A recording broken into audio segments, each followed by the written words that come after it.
Terveiset täältä auringosta Livingosta. Ollaan tässä Vuokatin poikien kanssa alkutalvi taisteltu ja ajateltiin näin joulun kunniaksi, että voitais solmia joulurauha, kun ollaan sapeleita kalisteltu. Jos minä olen musti, olen minä petotiimissä peljätty. Mitäs sanot, Martti, kuinka monen metrin syvyyteen nämä kirveet pitäisi haudata? No minä ajattelen, että se on 4–6 metriä. 4–6 metriä. Sitä ei kerkiä ennen keuruuta kaivaa takaisin, kun ikirouta alkaa iskemään. No se on ihan mahdollista, kyllä. Pitäisikö aloittaa? Nyt kun aloitetaan, niin aloitetaan.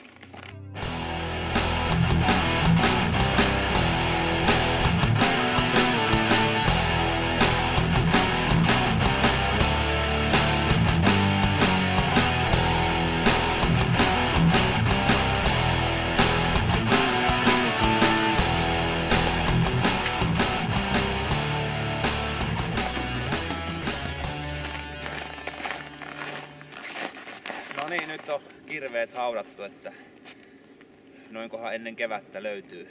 Mutta hyvää joulua! Hyvää joulua! Kyllä me se Vantaalle kaivetaan viimeistään. Viimeistään, ja Vuokatin skitiimin pojat on joulupukille kirjoittanut kirjeen ja toivonut petotiimin pojille kynsiviiloja joululahjaksi, jotta vois peto pikkusen terottaa kynsiä tuleviin koitoksiin. Hyvää joulua!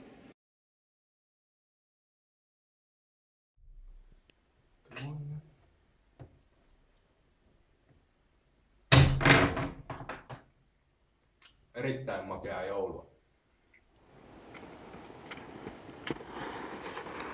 Kyllä Mari, oikein luonikas joulu. Joo. Lepposaa joulua vaan, niin.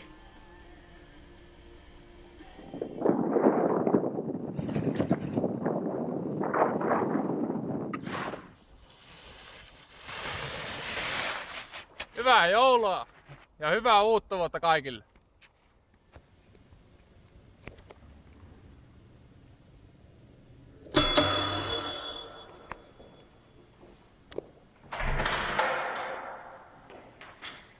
Ei osteta mitään, mutta hyvää joulua.